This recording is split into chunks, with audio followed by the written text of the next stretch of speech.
कोरोनामुळे देशात आतापर्यंत 12 जणांचा मृत्यू झाला आणि यापैकी महाराष्ट्रात 5 जणांचा मृत्यू झाला। महाराष्ट्रातही कोरोना रुग्णसंख्येत झपाट्याने वाढ होतीये। देशात सध्या कोरोनाचे 1000 सक्रिय रुग्ण आहेत, तर 435 रुग्ण हे एकट्या महाराष्ट्र राज्यात आहे। कोरोनाचे रुग्ण दिवसेंदिवस वाढत असल्याने नागरिकांनी काळजी घ्यावी असं आवाहन केलं जातंय।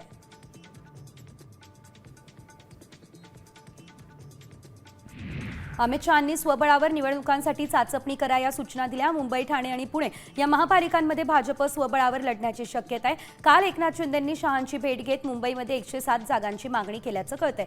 शहा यांनी शिंदेंचं म्हणणं ऐकून घेतलं, मात्र त्यांना कुठलंही ठोस आश्वासन दिलं नाही असंही सांगितलं जातंय।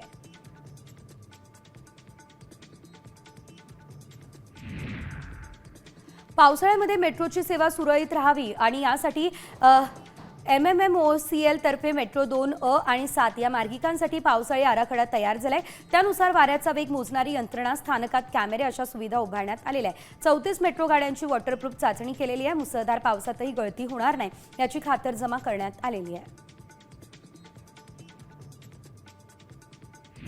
वडाळा, घाटकोपर, कासार, वडवली या मेट्रो 4 मार्गिकेच्या निर्णयाचं काम ठाण्यात सुरू आहे। 28 मे ते 1 जून या कालावधीमध्ये माजिवडा मेट्रो स्थानक निर्माण कामं केली जातील।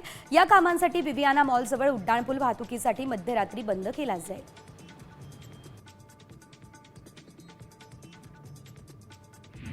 राज्यातल्या आणखी एका रेल्वे मार्गाला रेल्वे मंत्रालयानं मंजुरी दिली। शनी शिंगणापूरला जाण्यासाठी रेल्वे वाहतूक सुरू करण्यात आली।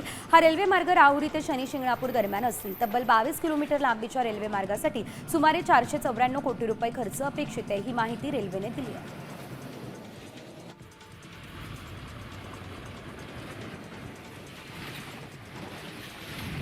तिकडे बीड शहरात मोठ्या प्रमाणात नाल्यांमध्ये कचरा दिसतोय। शिवाय कचऱ्याचे मोठमोठे ढीग साचलेले आहेत। ज्या ठिकाणी रिकामी जागा दिसेल तिथे नागरिक कचरा टाकताना दिसत आहे। त्यामुळे दुर्गंधीचं साम्राज्य पसरलं असून आरोग्याचाही प्रश्न उपस्थित झालाय। बीड शहरात घंटागाड्या फिरतच नाही, त्यामुळे नागरिकांना कचरा रिकाम्या जागेत टाकावा लागतोय असं नागरिक सांगतायत। आयकर विभागानं ITR दाखल करण्याची मुदत वाढवली आहे। रिटर्न फाईलसाठी आता 15 सप्टेंबरची डेडलाईन देण्यात आलेली आहे। ITR फॉर्ममध्ये व्यापक बदल करण्यास आणि सिस्टीम तयार करण्यासाठी हा निर्णय घेण्यात आला। तर या बदलामुळे ज्या करदात्यांना त्यांच्या खात्यांचं ऑडिट करण्याची आवश्यकता नाही, त्यांना आता मोठा दिलासा मिळाला आहे।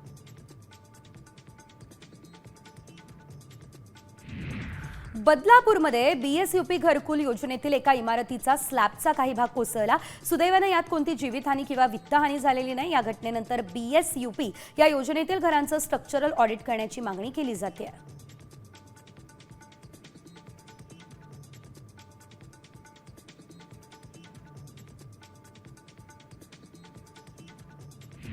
मागील काही दिवसांपासून वारंवार वीज पुरवठा खंडित होतोय। अलिबाग तालुक्यातील वरसोली ग्रामस्थ त्रस्त झाले। इथल्या पर्यटन व्यवसायाला याचा मोठा फटका बसतोय। वीज पुरवठा खंडित होण्यामुळे त्रासलेल्या ग्रामस्थांनी महावितरण कार्यालयावर धडक दिली। शिवाय यावेळेस ग्रामस्थांनी आपल्या समस्या अधिकाऱ्यांसमोर मांडत जाबही विचारलाय।